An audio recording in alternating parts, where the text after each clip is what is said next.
We're back to hardball. The swift boaters are back again. This time their target, Hillary Rodham Clinton. Their issue looks like Benghazi. And here's their claim that as Secretary of State, Hillary Clinton failed to ask the Pentagon or CIA to help U.S. personnel while they were under attack, that she failed to discuss the attack with President Obama promptly, and that she's not being truthful overall. Well, according to Reuters, a right-wing affiliated group of former special forces and intelligence operatives called OPSEC has organized to target the former Secretary of State. Quote, if Hillary Clinton wants to run for president, she's not going to be able to continue hiding from the fact that she did nothing to help prevent the deaths of 4 Americans in Benghazi, said Scott Taylor, president of OPSEC.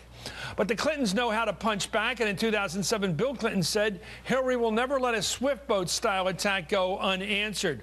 Well, Hillary herself tried to reassure Democrats that year that she knows how to respond to right-wing attacks. When you are attacked, you have to deck your opponents. Deck. Great word. Dana Milbank's a columnist for The Washington Post, and Michelle Goldberg's a senior contributing writer for The Nation. I want to start with Michelle on this.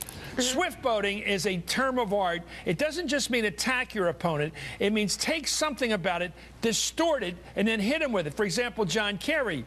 He was opposed by a lot of people on the right, including a lot of former military people, because he opposed the war so totally when he came back from Vietnam. They turned that into an attack on his service record, not his opposition afterwards.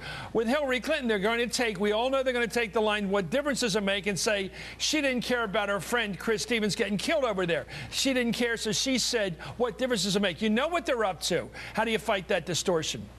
Well, I think it's not going to be as effective with Hillary Clinton as it was with John Kerry, in part because John Kerry made his service in Vietnam so central to his whole narrative. And so when that was attacked, you know, it was kind of, he was hit where he was, this is a kind of classic Karl Rove tactic of hit people where they think their perceived strength is.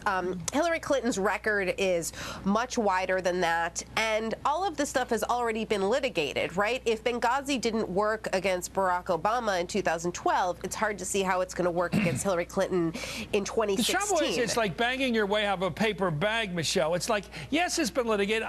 Every night on the air, I say the facts are the Senate Bipartisan Intelligence Committee came out and said, the attack on our facility there in Benghazi was probably, in fact, they believe, was triggered by a copycat of what was going on in Cairo, which in turn was probably a response to that crazy movie made out in Los Angeles. Everything that Susan Rice said on the air that day. And the use of the word extremist rather than terrorist was language coming from the CIA, not referring to al-Qaeda, was a decision made by Petraeus, head of the CIA. Hillary Clinton and Susan Rice are clean as a whistle on how they discovered it. So what they're going after now is some implication that during the time of the fire, the problem that she did was derelict somehow. That's true. The problem here is if she's playing defense, she's losing. So I think she should get up there and say, look, the chairman of the Joint Chiefs appointed by George W. Bush exonerated me. But let's look at something else here. The Senate Intelligence Committee found out that since the Republicans who were so desperate to go after Hillary Clinton exposed the existence of a secret CIA facility in Benghazi, 15 people there who have been cooperating and helping the United States have been killed. So if they want to say that Hillary Clinton has blood on their hands, she can say, how about these 15 people killed since you exposed the existence of this secret CIA facility?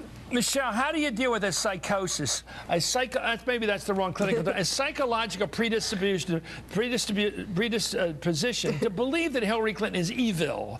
Let me say it right. That somehow she's out at dinner some night and ignores the fact her friend has been killed and may be still alive or whatever, and didn't do it. That seems to be what they're after here, that she's a bad person. How do you fight that? Well, I don't know if you can fight it, but I think that you can kind of let the Republicans devour themselves with their own paranoid fantasies. I mean, this is all going to be very effective within the small world of the right-wing echo chamber, but just as their kind of efforts to bring up Monica again, you know, before long, I bet we're going to hear all again about Vince Foster.